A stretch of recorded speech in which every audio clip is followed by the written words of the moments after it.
आज का उत्तराखंड और उस सपने से कितना करीब है जो आपने 2000 के समय पे देखा? ये सपना लोगों ने बहुत पहले भी देखा। जी। कांग्रेस के डिपार्चर के बाद या मेरे डिपार्चर के बाद फिर से वही उत्तर प्रदेश का मॉडल जो है हावी। क्या मैदानी बनाम पहाड़ी गैप आज भी है ऐसा? Not at all. जी। दिक्कत यह है कि गाँव में नहीं पहुंच, सड़कें पहुंच गई, स्कूल पहुंच गए, अस्पताल भी खुल गए, लेकिन सर्विसेज नहीं है। तो वहाँ के गांव घोस्ट विलेजेस होते रहेंगे जी। और पलायन बढ़ता रहेगा। तो कांग्रेस पार्टी का उत्तराखंड में लगातार कमजोर होना, क्या वजह है कि आपका अनुभव और लोकप्रियता भी पार्टी को बचा नहीं पा रही है? जाति ध्रुवीकरण बढ़ा। जी। तो मतलब उत्तराखंड, आप इस सरकार की तरफ इशारा कर रहे हैं, पिछली सरकारों की तरफ? मैं जब जातीयता की तरफ गया जी। तो उत्तराखंड को अचानक लगा यार ये तो हमारा उत्तर प्रदेश नहीं रहा। जब प्रधानमंत्री जी ने ये कहा दिवाली में बिजली नहीं और ईद में बिजली की जगमगाहट, कि शमशान घाट की तरफ कोई देख नहीं रहा है और कब्रिस्तानों के लिए पैसे ही पैसा लुटाया जा रहा है, चकाचक किया जा रहा है, तो उत्तराखंड के अंदर हमने कांग्रेस का 34% वोट बैंक बचा कर। और जिस दिन उत्तर प्रदेश में सांप्रदायिकता कमजोर हो जाएगी, अब यकीन मानिए उत्तराखंड में उस दिन कांग्रेस का परचम बहुत ऊंचाई पे बुलंद दिखेगा। जो मोदी सरकार का जो जैसे चल रहा है, क्या राजनीति कांग्रेस मतलब इस तरीके से आगे बढ़ पा रही है अभी? क्या ऐसा कुछ है? देखिए, कांग्रेस को कोई कितना ही खत्म करना चाहे, जी, कांग्रेस और भारत का डीएनए एक है। ये बहुत बड़ी बात कह रहे हैं आप। मैं एक कह रहा हूँ, आज भी एक। नेहरू ने सबको जोड़ा। क्या उत्तराखंड में वाकई डबल इंजन चल रहा है या दोनों इंजन पहाड़ पर चढ़ते चढ़ते थक जाते हैं? पहाड़ में तो बिल्कुल ही इंजन फेल है। तो चार धाम यात्रा और धार्मिक पर्यटन ने राज्य को नई पहचान दी है। क्या आप मानते हैं कि सरकार इस पहचान को रोजगार में बदलने में विफल रही है? 3 साल और मिले तो मैं इस अधूरे काम को पूरा कर जाऊं, ताकि लोग कहें कि हरीश रावत एक संपूर्ण टेस्टेड मॉडल उत्तराखंड के विकास का उत्तराखंड को दे करके गया। पहाड़ या मैदान? उत्तराखंड। देहरादून या नैनीताल? दूर मोहनरी गांव है ये, जी, जहाँ जी। मैं पैदा हुआ। तो बीजेपी में कोई ऐसा नेता जो आप व्यक्तिगत रूप से जिससे प्रभावित हो? खास ऐसा भूता।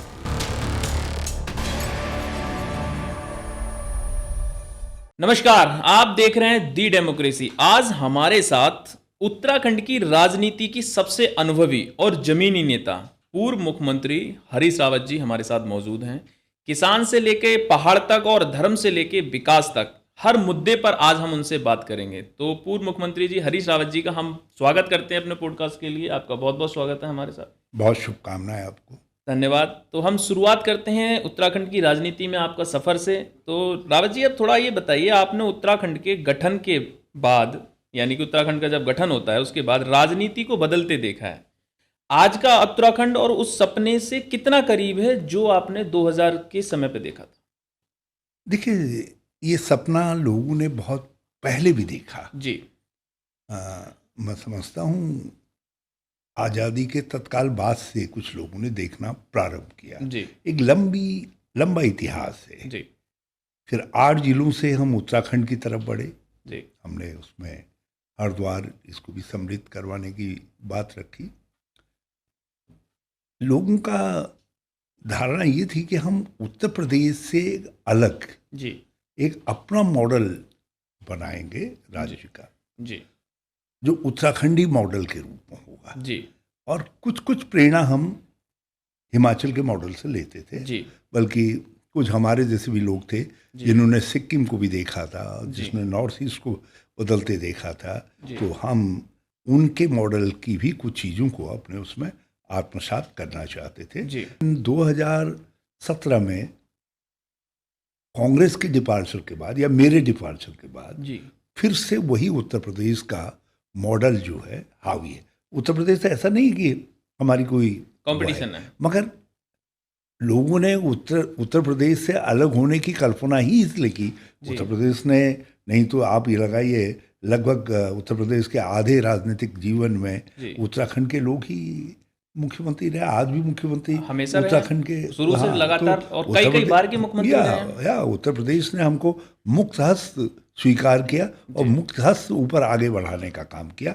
मगर डेवलपमेंट की धारा में हम एक अपना उत्तराखंड का मॉडल चाहते थे हिमाचल से प्रेरित थे और जी। लेकिन हम उस धारा में केवल 3 साल जी। मैं ले जा पाया, बाकी कोई ले ही नहीं जा पाया, उस तरफ ध्यान ही नहीं गया। जी। नारायण दत्त जी ने प्रारंभिक तौर पर इंडस्ट्रियल मॉडल खड़ा किया, जी। इंडस्ट्री की सोच को खड़ा किया, लेकिन हम जिस दिशा की तरफ जाना चाहिए था उससे भटक गए और आदतन अपनी पुरानी उत्तराखंड उत्तर प्रदेश मॉडल का ढोल पीटते रहे, इसलिए आज लोगों में असंतोष है। बहुत बड़ी बात आपने कही है, लेकिन आपने जैसे ना मॉडल का बात करी है, तो दूसरा क्वेश्चन भी वहीं से हम लोग शुरू करते हैं, क्योंकि जैसे आपके कार्यकाल में कई बड़े विकास प्रोजेक्ट भी हुए थे, लेकिन अक्सर कहा गया है कि पहाड़ों में विकास नहीं पहुंच रहा है। क्या वाकई सिस्टम में कोई, जैसे उत्तर प्रदेश उत्तराखंड बात आई, क्या मैदानी बनाम पहाड़ी गैप आज भी है ऐसा? No, not at all. जी। दिक्कत यह है कि गांव में नहीं पहुंच पाया। मतलब पहाड़ी क्षेत्र का जो हाँ, गांव अब क्षेत्र। आज भी जी। जसपुर एक्सट्रीम मैदान है, जी। लेकिन जसपुर के अंदर वहाँ की लोकल एक नदी के बीच में जो फंसा हुआ गांव है, जी। वो गांव अभी भी उसी हालत में है जी। जो राज्य बनने से पहले था। जी। उसी प्रकार से खानपुर के दूर दराज के कई गांव जी। हैं, उन गांवों में वही स्थिति है।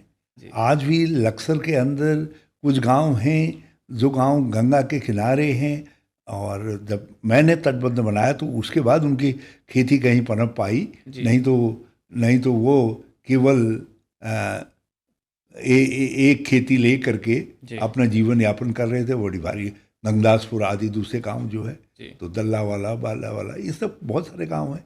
तो इसलिए ये कहना कि जो हमारे मैदानी क्षेत्र है जी। वो कुछ ज़्यादा गेन, वहाँ भी ग्रामीण क्षेत्रों में, अब पूरा घाट का क्षेत्र है, वहाँ अब भी बहुत जी। सारी चुनौतियाँ हैं।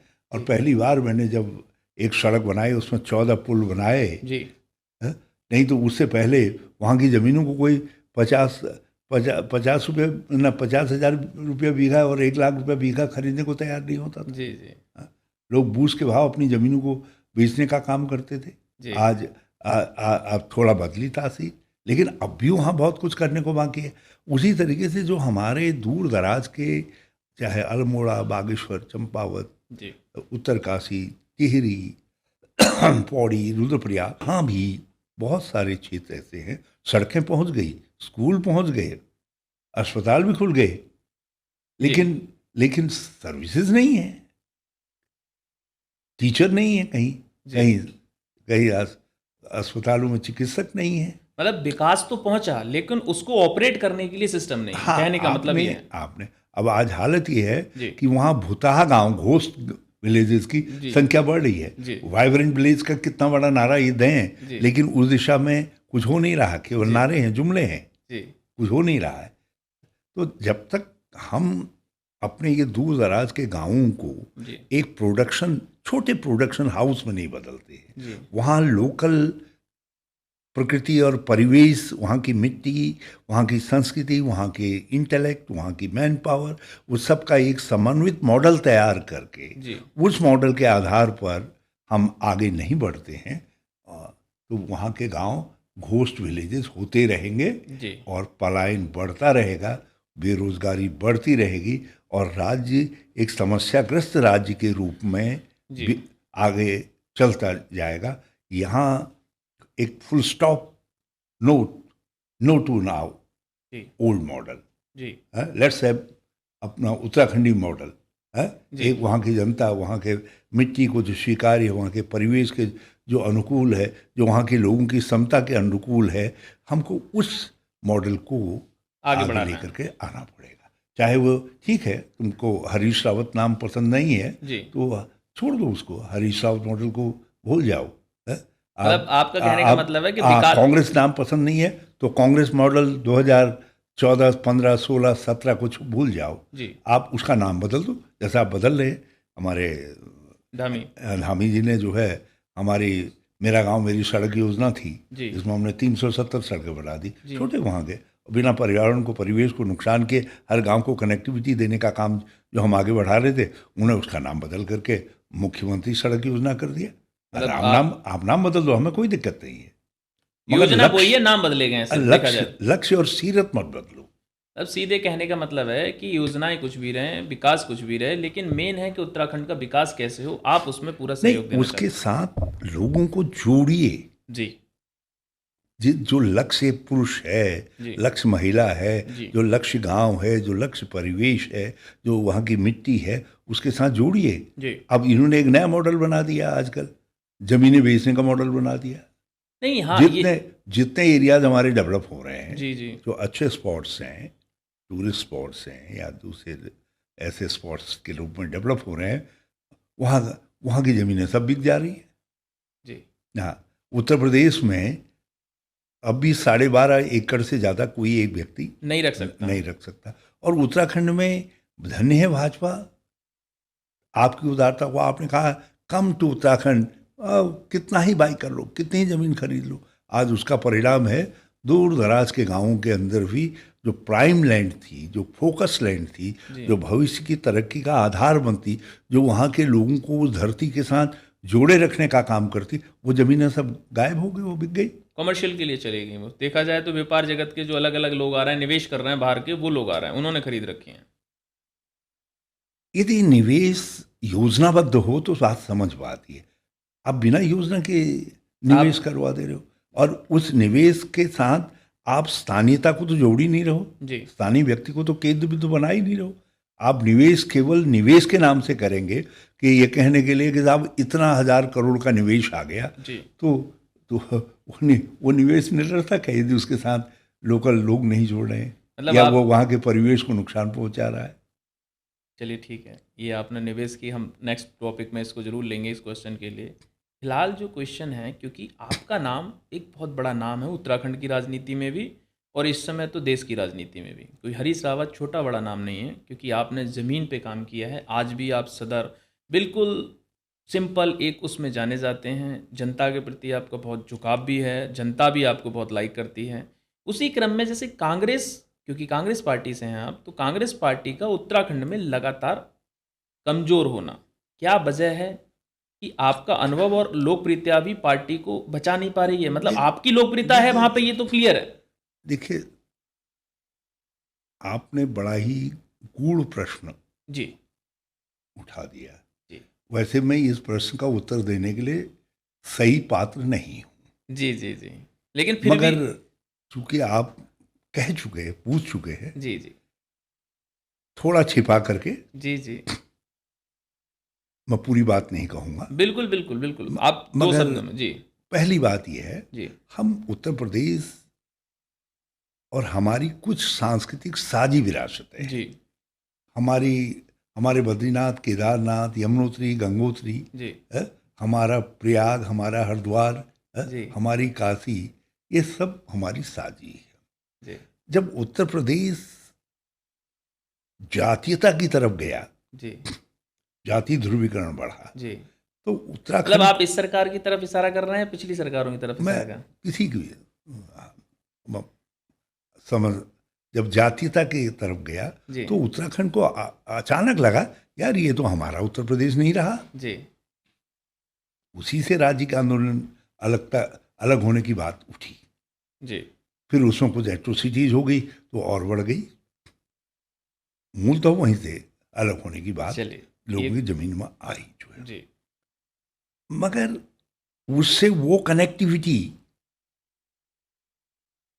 जो एक भावनात्मक कनेक्टिविटी थी, जी जो हमारी साझी सोच थी गंगा जी की, जी यमुना जी की, जी वो नहीं बदली ना। जी तो उत्तर प्रदेश में जब जातीयता का रूप सांप्रदायिकता ने ले लिया, जी सांप्रदायिकता की विद्वेष की भावना आई, जब प्रधानमंत्री जी ने ये कहा कि दिवाली में बिजली नहीं और ईद में बिजली की जगमगाहट, जी जब प्रधानमंत्री जी ने कहा कि शमशान घाट की तरफ कोई देख नहीं रहा है और कब्रिस्तानों के लिए पैसे ही पैसा लुटाया जा रहा है, चकाचक किया जा रहा है, जी तो उसने सांप्रदायिक ध्रुवीकरण के एक अंधड़ चलाया, एक अंधड़ चला। जी उस अंधड़ में आप उत्तर प्रदेश में जब अखिलेश रूपी वृक्ष भी उखड़ गए, राहुल जी, हाँ, हम भी उखड़ गए, दूसरे भी उखड़ गए, तो उसमें उत्तराखंड में भी उसका असर पड़ा। मतलब मगर किसी ने हमको क्रेडिट नहीं दिया। जी मगर मैं अपने को इस बात का क्रेडिट देता हूं कि जब उत्तर प्रदेश के अंदर मिट्टी, जमीन, बालू, पत्थर, रोड ये सब उखड़ गए सांप्रदायिकता की आंधी में, तो उत्तराखंड के अंदर हमने कांग्रेस का 34% वोट बैंक बचा करके रखा। जी आज भी उसी के आधार पर हम सत्ता में आने की कल्पना कर रहे हैं। 2022 में भी लोगों ने कहा कांग्रेस आ रही है, उसी से वातावरण बना। और आज भी हम उसी के आधार पर सोच रहे हैं कि हम आगे आएंगे। तो ये उत्तर प्रदेश की एक काउंटर लीगेसी थी कि जब जातीयता बनी तो हमको अलग होना पड़ा। जी और जब आप सांप्रदायिकता की तरफ गए, उत्तर प्रदेश सांप्रदायिकता की तरफ गया, तो उसने हमको भी, हमारे वहाँ भी गांव के अंदर वो सांप्रदायिक निगाह लोगों ने फैला दी और वो विद्वेष फैला दिया। उसी का परिणाम है। अब वो विद्वेष जितना कमजोर होगा उतना ही उत्तराखंड में कांग्रेस ताकतवर होगी। उस विष को जितना हम कमजोर कर सकेंगे, अब कांग्रेस का और कांग्रेस के नेतृत्व का, जो हमारे स्थानीय नेतृत्व है, उसका दायित्व है कि उस विष को एक्सपोज करें, जी उसके खतरे बताएं।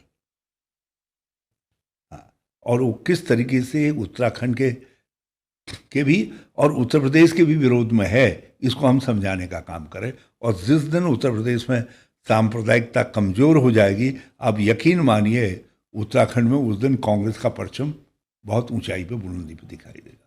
एक राजनीतिक एंगल से सोचा जाए तो सीधे एक एंगल बताया कि आखिर कांग्रेस के कमज़ोर होने का कारण क्या रहा, सीधे। और इस बात को ना चाह के भी सब लोग समझ चुके हैं कि आपका किस तरफ इशारा था, कि राजनीतिक ध्रुवीकरण में देखा जाए तो जो जातीय समीकरण है उसकी वजह से, चाहे वो अखिलेश रहे हों चाहे कोई रहा हो, लेकिन असर सबको पड़ा ही पड़ा है।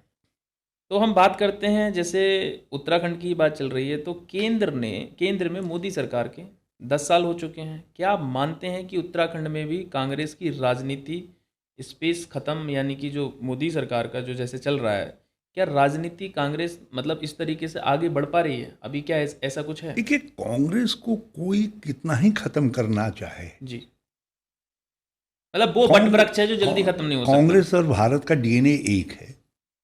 ये बहुत बड़ी बात कह रहे हैं आप। मैं एक कह रहा हूँ, आज भी एक है। जी आज भी इस विविधतापूर्ण भारत को जी अपने अंदर समावेशित करने की ताकत किसी में है तो वो कांग्रेस के अंदर है। जी जो आए, जिस तरीके से भारत के विषय में कहा जाता है, जी यहाँ कोई भी आया तो अंत में भारत का हो गया, जी भारत जैसा हो गया। और यदि आरएसएस और भाजपा को भी रहना है जी तो इनको कुछ कांग्रेस जैसा होना पड़ेगा। जी इनको विद्वेष घृणा छोड़नी पड़ेगी। जी इसीलिए सबका साथ, सबका विकास कहा ना। जी जी लेकिन उसमें विश्वास क्यों जोड़ना पड़ा?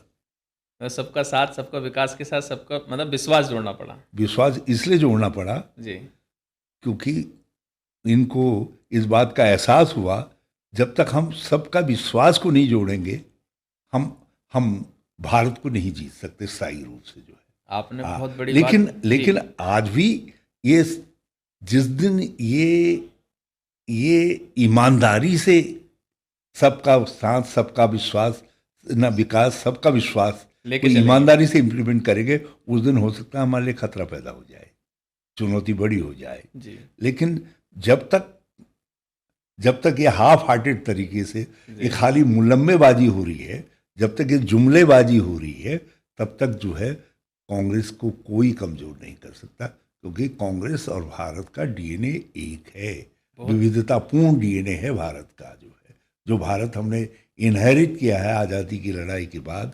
जो भारत बना है, जो पहली बार भारत बना, आदिकाल में जो था, जी जी पौराणिक युग में, राम के युग में, उन युगों की बात को से यदि हम आधुनिक समझ के युग में आए, तो वो जो भारत था वो भारत नहीं था, वो खंडित, टूटा हुआ, बिखरा हुआ भारत था। तो उसमें उन सब चीज़ों को भारत के रूप में समावेशित करने का काम देश की आज़ादी ने किया, महात्मा ने किया। महात्मा गांधी ने सभी जाति, धर्म, क्षेत्रीयता, भाषा, बोली सबको आज़ादी की लड़ाई में झोंका। हिंदू, मुसलमान, सिख, ईसाई, तब भारत आज़ाद हो पाया। और अब उसके बाद नेहरू ने सबको जोड़ा। अंबेडकर माध्यम बने, सीमेंट अंबेडकर ने दिया, संविधान रूपी सीमेंट दिया, उसने सबको जोड़ा, उससे आज का भारत बना। अब ये हथौड़ा लेकर के कितना ही आज के भारत को तोड़ने का प्रयास करे और उसमें अपना सीमेंट लगाने की कोशिश करे, इनके पास वो सीमेंट है नहीं। वो सीमेंट तब होगा जब सबका विश्वास भी ईमानदारी के साथ इनके साथ हो सकेगा, और अभी सबका विश्वास नहीं है। आप भी जानते हैं, मैं भी जानता हूं। कुछ मैं विरोधी हूं, मैं खुल करके कह दूंगा। आप दुकानदार आदमी हैं, तो सोच आपके समझ वहाँ के आएंगे। भाजपाई भी आएंगे, भाई वो भी आएंगे, तो जी। आप खुल करके नहीं कह पाएंगे। अंतर इतना बस।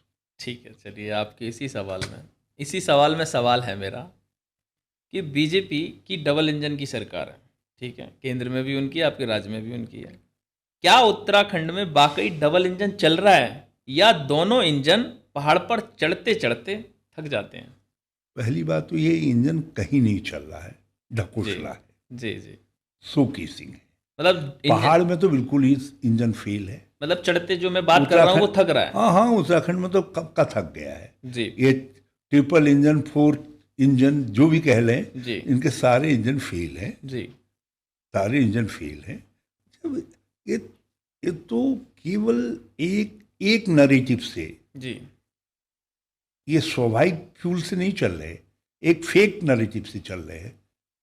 ये या तो एक हमारे दाढ़ी बाबा हैं, जी जी उनके उनसे चल रहे हैं जो दूर वाले हैं इनके, हाँ, या तो उनको देख करके कर रहे हैं, या हमारे अड़ोस पड़ोस में जो बड़े दाढ़ी वाले बाबा हैं उनको दिखा देते हैं, उनके साथ। ये आप एक धर्म विशेष के खिलाफ, जी हाँ, जी उसको अपने प्रचार का माध्यम बनाए, जी तो इससे कोई इंजन चल सकता है? यदि वो वास्तव अर्थ में इंजन है, कोई इंजन नहीं है, ये ढकोसला है। जी इनका न सिंगल इंजन है न डबल इंजन है, ये खाली ढकोसला है। और ये इस समय घृणा और विद्वेष के फ्यूल से उत्तराखंड को भी चला रहे, उत्तर प्रदेश को भी चला रहे और देश को भी चला रहे। बहुत बड़ी बात आपने कही है कि डबल इंजन का एक जो मुद्दा है, जो हमेशा बीजेपी अपना नारा देती है, double engine, triple engine, even मैं डबल इंजन की बात कर रहा हूँ, तो आपने जिस तरीके से बखूबी पूरे सवाल का जवाब दिया। अब बात, क्योंकि उत्तराखंड से ही मैंने कहा था शुरुआत में, उत्तराखंड से ही करूँगा और उत्तराखंड में ही बात करूँगा, क्योंकि अपकमिंग जो चुनाव है वो 2027 विधानसभा चुनाव आने वाला है। कि जैसे आप 2022 में भी रहे हैं, मुख्यमंत्री का चेहरा रहे हैं कांग्रेस की तरफ से, क्या हरीश रावत फिर से मुख्यमंत्री पद का चेहरा 2027 में होंगे? बिल्कुल नहीं, जी बिल्कुल नहीं, बिल्कुल नहीं। मतलब आप तीन बार बोल रहे हैं। मैं केवल अब ढोल बजाने वाला ढोलची होना चाहता हूँ। जो हमारे 4-5 नेतागण हैं, जी ये जिम्मेदारी लें। जी। जैसे ये कौन है जिम्मेदारी। वो 4-5 नेता? श्री प्रीतम सिंह, जी श्री यशपाल आर्या, जी श्री गणेश गोदियाल, जी। पीसीसी प्रेसिडेंट, और जी। दूसरे कुछ लोग हैं अच्छा, जो भी जो क्लेम इस कर समय रहे जो हैं। वर्किंग कई लोग, वर्किंग कमेटी जो है, 6-7 लोग हैं जी जी जो समझते हैं कि, और उनमें है कैपेबिलिटी, ऐसा जी, नहीं जी, है, जी। उनमें क्षमता है, उनमें चमक है, उनमें राज्य के लोगों को बांधने की ताकत है। जी तो इनमें से जो लोग भी सबको साथ लेकर के बांध करके चले, मैं उनके पीछे हूँ, उनके लिए ढोल पीटूंगा। और अब मैंने ये अपने दृष्टि से देखो, 2022 में मैं मुख्यमंत्री होना चाहता था। जी जी मैं सोचता था कि उत्तराखंड के लिए जो कुछ मैंने किया है, जी जो 5 साल में जिसको इन्होंने उल्टा कर दिया है, जी यदि मुझे 2.5-3 साल मिल जाएगा तो मैं उसको फिर पटरी पे ले आऊँगा। जी जी उत्तराखंड के डेवलपमेंट को फिर पटरी पे ले आऊँगा, और वहाँ की सोच को, वहाँ के लोगों के जो चुनौतियाँ हैं, जो सवाल हैं, उनको ठीक रास्ते पे लेकर के आ जाऊँगा। जहाँ राजधानी होनी चाहिए वहाँ राजधानी होगी, जहाँ दूसरी चीज़ें होनी है वहाँ वो चीज़ें होंगी। तो ये सब एक करेक्टिव अप्रोच के लिए मैं 2022 में मुख्यमंत्री होना चाहता था। अब लोगों ने चुना नहीं, दुल्हन वही जो पिया मन भावे। जी जी। जब मैं पिया के मन भाया नहीं, तो जनता के मन भाए नहीं। तो किसको किसको दोष दे सकता हूँ? जाहिर इसलिए अब मैं बड़े खूबसूरत चमकीले चेहरों को ला करके कह रहा हूँ, दे यार, इनको देखो, इनके चेहरों को देखो, इनके पीछे खड़े हो, और मैं भी इनके साथ खड़ा हूँ, मैं भी इनके साथ। मतलब आप एक वटवृक्ष की तरह काम उत्तराखंड की राजनीति के लिए करना चाहते हैं, सीधे सीधे अब समझा आप जाए। पत्रकार हैं, जी नारद आपके तो वैचारिक गुरु नारद हैं। जी नारद जी, को विचरण करने से, सोचने से कौन रोक सकता है? कोई रोक सकता है? तो जी आपका अनुमान लगाने से मैं रोक नहीं सकता जी है? जी जी लेकिन मैंने अपने लिए जो है, हमारे उत्तराखंड में और सभी जगह ढोल का बड़ा भारी महत्व है, जी। और ढोल बजाने वाले को लोग कहते हैं चाल दे गुरु करके। चाल मतलब उत्तराखंडी भाषा है कोई? हाँ, चाल दे गुरु, चाल देवरू। गुरु। जी तो जो है, जो जो भी नाचना चाहेगा, जो कुछ करना चाहेगा, जी गांव गांव घूमेगा, कांग्रेस के संघर्ष को जोड़ेगा, लड़ाई में कार्यकर्ताओं को एक साथ लेकर के चलेगा, अपने सहयोगियों के साथ जोड़ बनाने का काम करेगा। हरीश सावत उसके पीछे ढोल बजाते हुए डम डम डम डम करके खड़ा हो जाएगा। बहुत बढ़िया बात आपने कही है, क्योंकि सभी को ऐसा कम लीडर होते हैं जो सोचते हैं इस बारे में, लेकिन आपने पूरी कार्यकारिणी जो वर्किंग कमेटी होती है यानी प्रदेश पीसीसी की, उसके बारे में आपने बात कही है। चलिए इसी सेगमेंट में आगे बढ़ते हैं, क्योंकि पर्यटन और रोज़गार उत्तराखंड के लिए सबसे बड़ा हमेशा वो रहा है, और हमेशा लोग घूमने जाते हैं। उत्तराखंड की जो सुंदरता है उसको देखने के लिए पूरे देश से लोग जाते हैं। तो चारधाम यात्रा और धार्मिक पर्यटन ने राज्य को नई पहचान दी है। क्या आप मानते हैं कि सरकार इस पहचान को रोजगार में बदलने में विफल रही है? देखिए, पहले तो मैं आपको करेक्ट करूंगा, जी जी ये नई पहचान नहीं है। जी। ये जब उत्तर प्रदेश का हिस्सा थे, उसमें भी पहचान थी। मतलब उस समय पे जब भी हम जब हम राज्य नहीं थे, देश के रूप में भी असंगठित थे, उसमें भी पहचान थी। जी ये पहचान हमको आदिगुरु शंकराचार्य ने दी। जी ये हमारी शास्त्रीय पहचान है। जी यही वेद पढ़े गए, वेद से लेकर के कालिदास तक। जी हाँ? आखिर एक रामचरित मानस ही तो ऐसा है जो हमारे वहाँ नहीं हुआ। तो जी। बाकी तो सब उत्तराखंड की धरती से वेद, उपनिषद आदि आदि पुराणों की सब रचना हुई। तो इसलिए सब हम हमारा धार्मिक देवभूमि जो स्वरूप है, जी वो बहुत पुराने समय से ही स्वीकार्य है।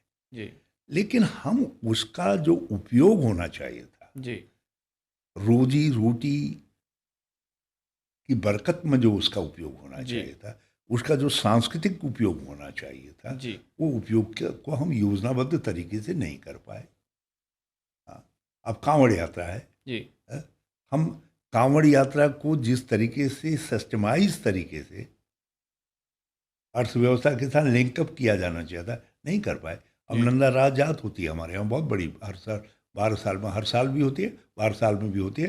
नंदा को जब शिव जी से विवाह हुआ उनका, तो पर्वराज की पुत्री को उनको हर 12 साल में उनके लिए कुछ उपहार भेजने की परंपरा है। परंपरा तो है। बहुत बड़े 50, 60, 70, 1 लाख, 1.5 लाख आदमी तक आता है उसके अंदर, जो है जी दुनिया की सबसे बड़ी पैदल यात्रा है, और सबसे लंबी और सबसे कठिन एरिया की पद यात्रा है।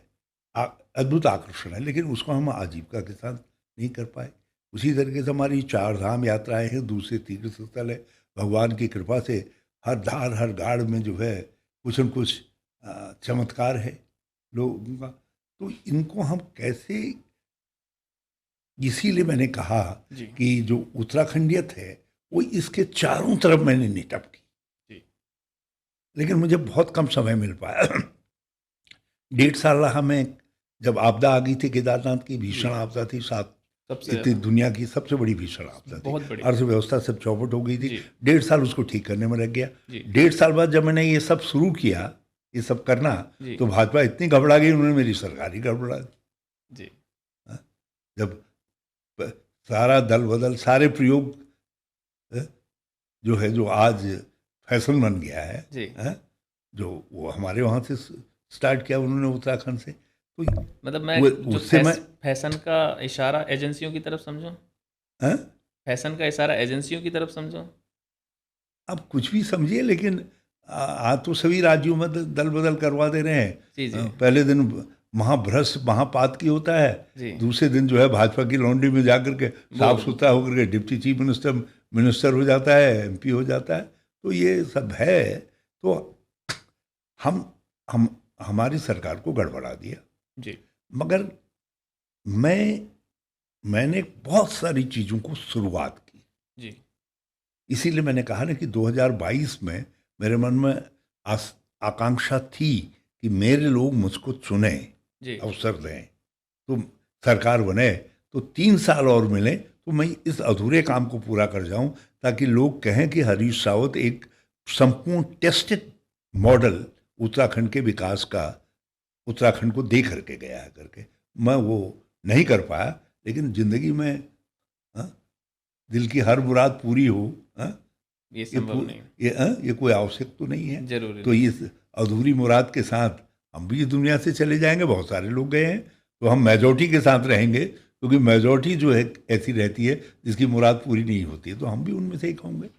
जी जी। चलिए, खैर क्योंकि समय कम है, क्योंकि समय की आपने एक सीमा रख रखी है, तो उस समय की सीमाओं में बस लास्ट क्वेश्चन ही करेंगे, उसके बाद क्लोजअप करेंगे। क्योंकि आपका जो नेचर है, व्यक्तिगत रोग प्रभावित रहते हैं, कोई रहे ना रहे, लेकिन मैं शुरू से ही आपसे बहुत प्रभावित हूँ और मैं आपको एज ए बहुत अच्छे नेताओं में से गिनता हूँ, गिने चुने नेताओं में से गिनता हूँ। तो हम लास्ट टाइम पे रैपिड फायर करेंगे, उसमें सिर्फ एक शब्द में जवाब देना होता है और आगे बढ़ते हैं। तो रैपिड फायर में पहली बात मैं आप करें फायरिंग, उससे पहले ही जी बता दूं कि जिस तरीके का इन्वायरमेंट आपने बना करके रखा है, इट्स वंडरफुल। जी जी, थैंक यू, इट्स धन्यवाद। वंडरफुल। जो आपका अंदाज है जी प्रश्न पूछने का और इस शांति के साथ, जी, मुझे बहुत अच्छा लगा।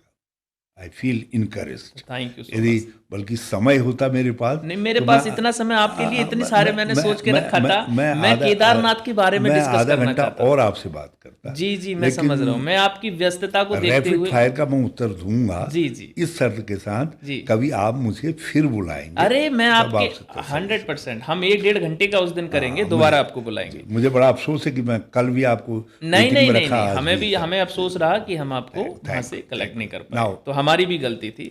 Now तो ठीक है, हम आगे बढ़ते हैं। तो रैपिड फायर में क्या होता है, एक शब्द में जवाब मैं देना होता है। ठीक है, तो पहला सवाल है, पहाड़ या मैदान? उत्तराखंड। देहरादून या नैनीताल? आपको दूर- हिलगा दिया, दूर- देहरादून या नैनीताल? दूर मोहनरी। ये शब्द मैं समझ नहीं पाया। मोहनरी गांव है एक, जी जहां जी, मैं पैदा हुआ। अरे वाह। तो बीजेपी में कोई ऐसा नेता जो आप व्यक्तिगत रूप से जिससे प्रभावित हो? काश ऐसा होता कोई। अगला सीएम चेहरा अगर आप नहीं है तो कौन? राहुल गांधी तय करेंगे। राजनीति के बाद जीवन कैसा देखना चाहेंगे? राजनीति के बाद जीवन कैसा देखना चाहेंगे? अब तो लगता है कि ये छूटने वाली नहीं है, जी यदि मैं ईमानदारी से कहूँ, जी लेकिन छूट जाएगी जी तो बहुत सारा 58-60 साल के बहुत सारे अनुभव हैं, बहुत सारी बातें हैं। मुझे लिखना थोड़ा पसंद है, जी थोड़ा पसंद है, तो मैं कुछ लिखना चाहूँगा जी और कुछ अपने गांव के लिए जी कुछ करना चाहूँगा जी कि वहाँ रह सकूँ, जी। रह करके कुछ कर सकूँ। अब पता नहीं शरीर कितना आज्ञा देगा और कब तक ये रहेगा संभव। आपने बहुत रैपिड फायर का बिल्कुल सही से क्वेश्चन, जो चीज़ें चाहिए होती हैं वो हमें आपने बिल्कुल जवाब दिया है। एक क्वेश्चन बस मेरे मन में रह गया, जो मुझे याद आ गया, क्योंकि वो छोटा सा ही क्वेश्चन है, बस वो जवाब दीजिए। जैसे हमने डबल इंजन की बात करी थी, आपने डबल इंजन को कहीं उत्तराखंड में डबल प्रॉब्लम बोला था, इसका मतलब क्या है? अब तो डबल नहीं, जी, ये 444 मतलब कई सारी प्रॉब्लम हो गई तो हैं। उतनी ही गुना जो है प्रॉब्लम बढ़ती जा रही है। जी जी, मतलब प्रॉब्लम बढ़ती जा रही है, उत्तराखंड उलझता जा रहा है। ठीक है। तो देखा आपने, सभी लोगों ने किस तरीके से, सभी को समझना होगा कि हमारे उत्तराखंड के पूर्व सीएम, हमारे पूर्व माननीय मुख्यमंत्री हरीश रावत जी हमारे साथ थे। इनका नेचर, इनका स्वभाव एक इससे दिल को प्रभाव करता है, हर किसी को प्रभाव करता है। जब भी आप कभी भी इनके पास कोई भी मिलने जाता है, ये बिल्कुल ज़मीन से जुड़े रहते हैं, कोई भी ऐसा इनका वो नहीं रहा है। यानी कि जब तत्कालीन मुख्यमंत्री थे तब भी इनका स्वभाव बिल्कुल कोई चेंजेस नहीं था, आज भी वो सेम वैसे ही रहते हैं। और जब भी वो भविष्य में भी, हम कामना करते हैं और बड़े पद पे पहुँचें, तब भी वो ऐसे ही स्वभाव के रहेंगे। तो रावत जी आपने बहुत बहुत तरीके से हमारे क्वेश्चन का जवाब दिया, आपका बहुत बहुत धन्यवाद। Thank you very much. नमस्कार।